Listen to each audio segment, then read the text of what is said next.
suggest, I would like to share with you what I would consider to be armed with an affidavit such as Mr. Adams provided in January 2025. Scant as it is, accepting that it does not, the dockets don't assist us as regards Brigadier MOKWELE. For an investigating officer such as yourself, who is looking into the manipulation of promotional and security vetting processes to unduly benefit a civilian person, what would be the logical starting point of your investigation? You've got nothing except that two-page A1 statement. What is the first step you take? What that information that is given there? In the A1 statement, yes. My first point that I would look at the appointment process for civilian within crime intelligence, and the fact that now in this affidavit is mentioned BMW. Sorry, please say that again. Sorry, Are we talking about the A1 of January? We are armed with the A1 of January. Okay. Scant as it is, I want to find out, as an investigator, what is your logical starting point regarding being heard to the fact that the complaint is about manipulation of promotional and security vetting processes to unduly benefit a civilian person. And we learn from paragraph 3 that such person is Mrs. MOKWELE. That's all we know. Where do we start? Okay, so we're looking on the A1 statement. That's paragraph 2. Paragraph 2 and 3, which we have spoken about early on. So here's an allegation of a high-ranking officer involved in manipulating promotional and security vetting to the undue benefit of a civilian person who worked for BMW South Africa before being appointed as a brigadier and CI. She had no policing experience, no management experience, and was appointed as the head of technical support services. So here's the starting point. Number 1, the head of technical support services. That's the post within crime intelligence. So that's my first lead with regards to this. Second, she's from BMW, brigadier post, head of technical support. I will start by subpoenaing the documents from crime intelligence on the TSSU post, and which I indeed did. And when I looked at it, then I discovered that there was a person from BMW, a civilian, that was appointed as according to paragraph 2 of this affidavit. Yes. Well, according to the docket you provided, or before I say that, maybe you start where you started because you know what the processes are. I would have thought, but at some point you have to collect all the prescripts and policies of SAPS that relate to promotions and security vetting processes, unless you know them off by heart. That's what you would do, I presume? Commissioner, Chair, Commissioner, Council, that's what I did. Okay. We requested all documentation on all the allegations from the National Commissioner. Yes. Now, and we have to know what the prescripts provide and require for us to determine, when we get into the facts of the case, whether there has been a manipulation. So we must have put up something to say, this is how the process should run. And when we look into the facts of this case, this is how the process ran, and therefore we suggest manipulation or departure from the prescribed process. So I'm saying to you that you need the base documents that tell you how the process should run. That's correct. So that's where you start, before you see what went wrong. Yes. According to your docket, though, the very first summons, Section 28 summons you issued on the 31st of January 2025 is to BMW, and you will find that at file 3 at page 802. File 3, page 802.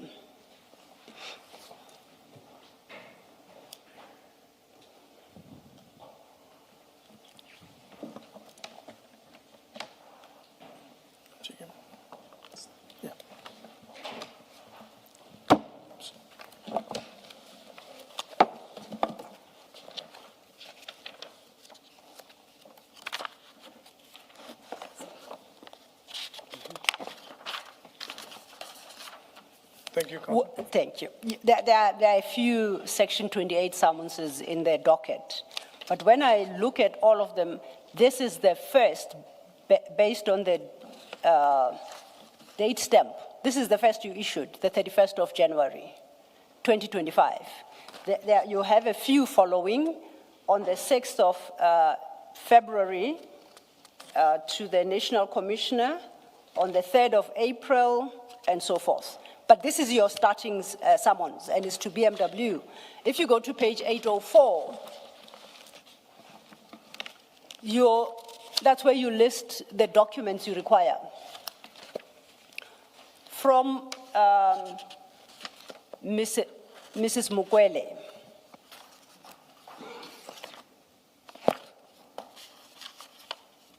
Yes. Sorry. You want her application for employment at BMW, positions held, occupancy periods, and salary paid, job descriptions and performance agreements, all qualifications, training and development, declarations of interest, letter of resignation, notice period, and the like. What informed you to make this particular selection of documents from BMW? All you have is an A1 statement thus far.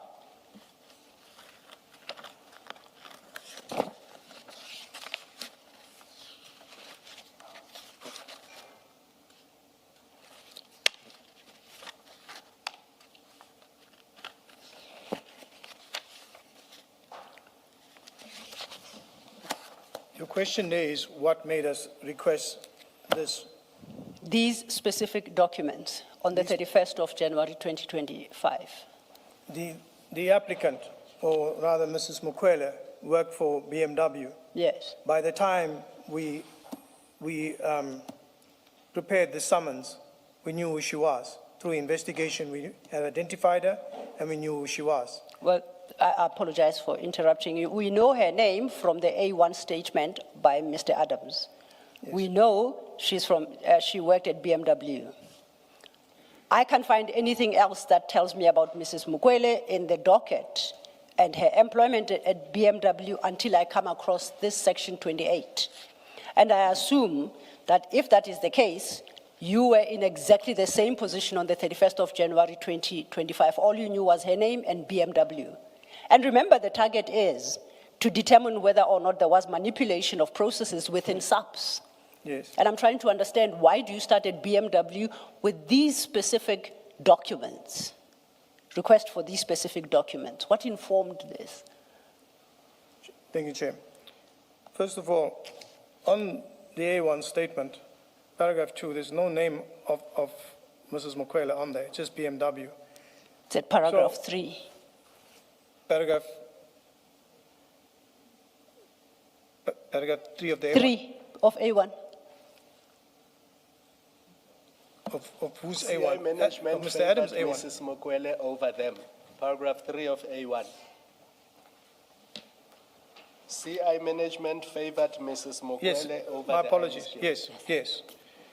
But we already knew, beside the name Mrs. MOKWELE, we already had details at that time through the investigation processes. That If I may interject, because this is very important for my understanding of what happened. What in the docket tells me that your investigations revealed the details? What in the, In your docket, your first document is the A1, dated 6 Yes. January 25. yes. In terms of the date stamp, your next document is 31 January 2025, which is this document. What did I miss in your investigation file? In my docket itself, there's Yes. no witness statement there. A witness statement comes, I think it's further down in the docket amongst Yes. one of the statements where the full details is. Yes. But up until leading of that, we had the name and surname of the person, and therefore I requested the documents. Where did you get that name and surname from? And what in the file tells me you have the name and the surname? Through the investigation process. No, I hear how you obtain them. I want to know what in the docket tells me when you acquired her name and her ID number. Because it's not in the docket, unless it's one of those perhaps that because we started off with an incomplete docket, something was missing? An investigation goes where you conduct inquiries, where you get the name, whatever, and the surname on the police system, personnel system. You get details there, and you carry on with your investigation from there. The next part of it is to get. Sorry, before you get onto the system, you know what you're looking for. You already Yes, have some information, and the question is, how did you, or from whom did you get the name? Now you say you have the personal number, if that's what you used, your ID number. Where did you get that from? How and where do we see that in the docket? Thank you, Commissioner. What I'm saying is, through inquiries, speaking to people, and during the course of the investigation, you speak to people, and the talk is, who is this lady? Through that investigation and asking questions and stuff like that, I got these details. But it was not full details. Did you speak to human resources? Did you speak to crime intelligence that you end up knowing the person that is referred to in the complaint, in that A1 statement, is Dineo Mokwele? Somebody told you that, Yes. right? We know that. Somebody told you that. The question is, who told you that, and where in the docket do we see, yes, this is how he got the information. He got it from General Masemola on this day because he had an interview with General Masemola. You're being asked that kind of question. Thank you, Chair. Thank you, Commissioner. I would have spoken to people from crime intelligence from the environment who are working in that environment. It could have been Colonel Holstars and one of our witnesses that the statement is in the docket. I could have got that information from her at the beginning stage of this investigation that's conducted. But where do I have to put a statement and an affidavit that I identified this particular person from so-and-so? That's not in my docket. I didn't put it there. I didn't feel that it's necessary because I'm still busy with my investigation. So through those bits and pieces that you pick up together, I got that information and I utilized that information. My question then, how did you know who to target at crime intelligence to determine her name? There it is, Ms. Dineo Mokwele, and to determine her ID number. Who did you speak to, and on what basis did you identify who to speak to? Because all you have is your A1, remember? Yeah. All we have is our two-pager A1. Yes. Who did you speak to obtain those details, and how, on what basis did you identify who to talk to in crime intelligence? It's people that I know that I worked with previously. There's quite a few of them that I spoke to, gathered bits and pieces of information, so from the environment itself. But the person that came up with Mokwele and the details is who I called and interviewed and eventually took a statement from, which is in the docket, was Colonel Holstausen. Which is much later than this date. Later My than logic this date. tells me then, all you had is Mrs. Mokwele, all you had is appointment in a certain function. Why didn't you ask the National Commissioner to please establish on your behalf what is happening here? Who is this person? And give you files pertaining to that appointment. Why didn't you do so? Rather than, because what you're coming across as suggesting that you walked the passages of CI and relied on previous relationships you had to ask people to go snooping around to find, is there a lady from BMW employed here? Why didn't you just direct that question to National Commissioner? No. You are investigating, sorry, apologies. You are investigating, you are authorized to investigate, you have your appointment letter from IDEC. Why don't you do things in a straightforward manner? Particularly in light of the fact that you are yet to fire 3 more summonses to the National Commissioner, but only in February. Why wasn't that your starting point? Chair, Commissioners, Council, when you do an investigation, it's fine, we can speak from a platform like this. You go, you speak to people, you investigate. and you take leads from there and you go on. And then you get names, you follow through with the names. With the National Commissioner and BMW, it's when we got these, when we got the actual documents from the National Commissioner, and that you will see we got it in February. This thing here from BMW, all we had was the name. We didn't know exactly initially which BMW it was, because initially we went to, I think it was Acacia, but there's two BMWs, but eventually we found that, and once we got those details, we requested this from them. That's in January. Remember, I'm trying to get the message across to you when you conduct an investigation. It's not just, you investigate, you speak to lots of people, you're busy, you're trying to confirm allegations. And where you can find and you can confirm allegations, you reduce that into an affidavit when you are confirmed and you are sure that is that. Because if we go around taking affidavits from every Tom, Dick, and Harry, and most of those will just be, you can't use them. So what I'm trying to explain here, when you investigate, you will go, you will look at places, you will talk to people, you'll pick up a bit of information there, and then you'll continue until you reach a point where you have some information on a platform that you can utilize to get more proper details, starting with this 28 from BMW. The next one was to get now broader information, and that is when we subpoenaed the National Commissioner for relevant documents that was applicable for this information. And in that, we got all the extra additional information that we have. Thank you. Okay. I understand that you investigate. I'm not an investigator, so my knowledge of that area, I confess, is fairly limited. But I'm talking to a lead investigator of IDEC whose conduct is informed by a letter of authority, who's got authority to investigate such matters, who doesn't direct his first salvo of questions to the person responsible for the institution that is affected by the investigation, but who does it otherwise by talking to people. So you come across to me, and I don't know if I understood you well, that in the course of investigations, you can ignore completely the head of the institution, National Commissioner, that in the course of investigations, you can ignore completely the head of the institution, National Commissioner, and be snooping around, you know, this investigation to establish an ID number.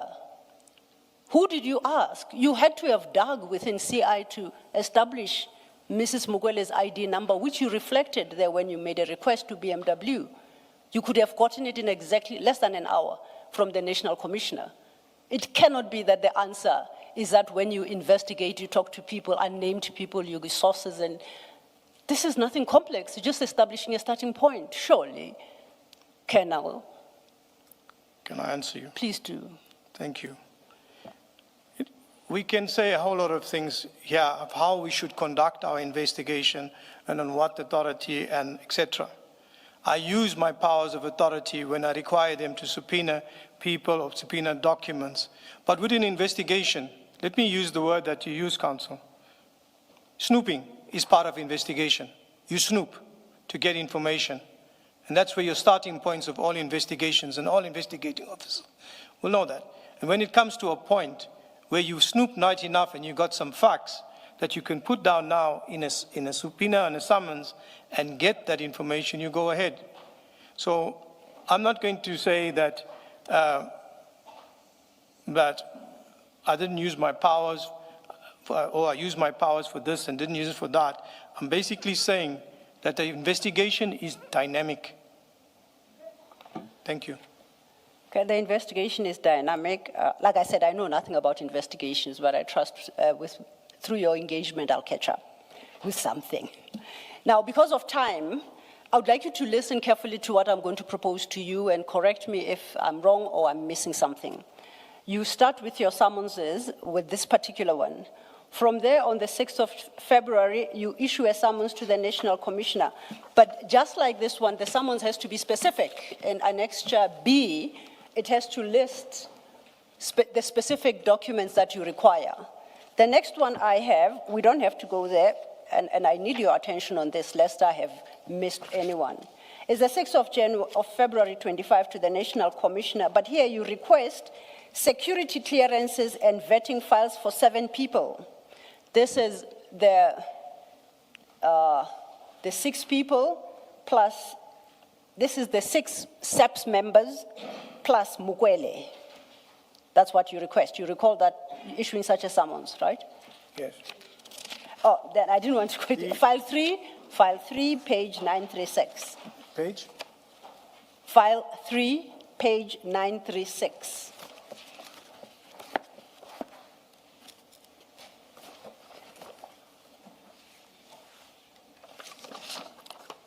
I have it, Constable. Okay, if you cast your eye there, you'll see, I think you could go to the end of it, Annex or B. in the front of it. I think it has got, you'd have a stamp, a date stamp.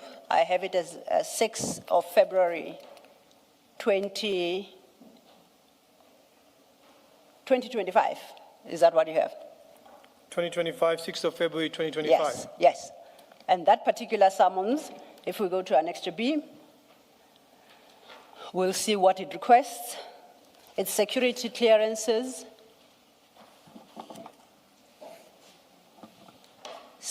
security clearances of the persons listed therein, And vetting files. and vetting files.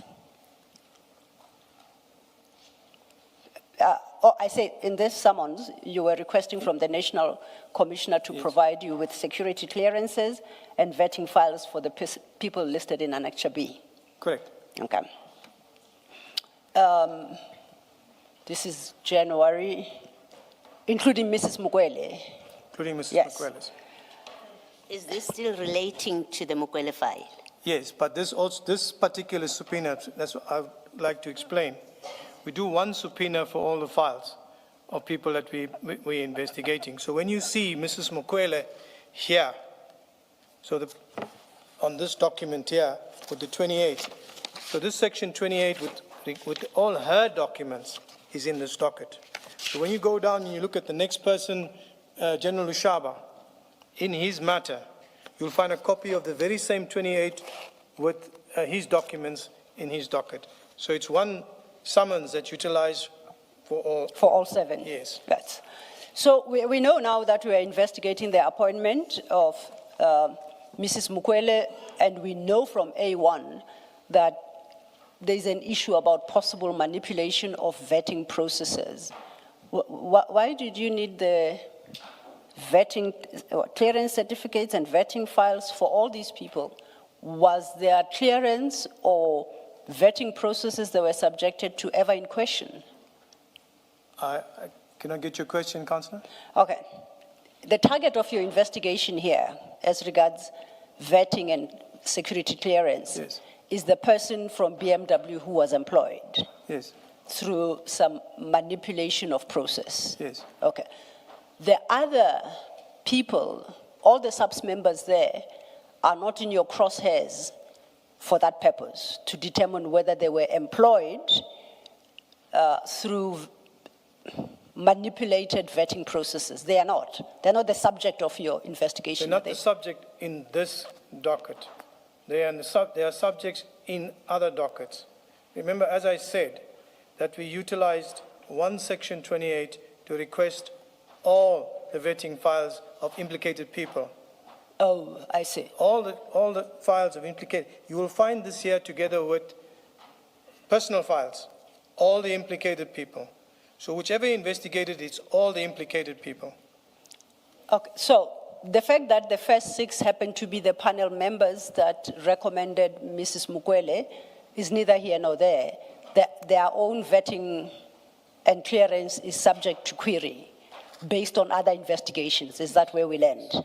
Starting with General Kumalo. Yes, when you look at this here, the focus is on Mokwele.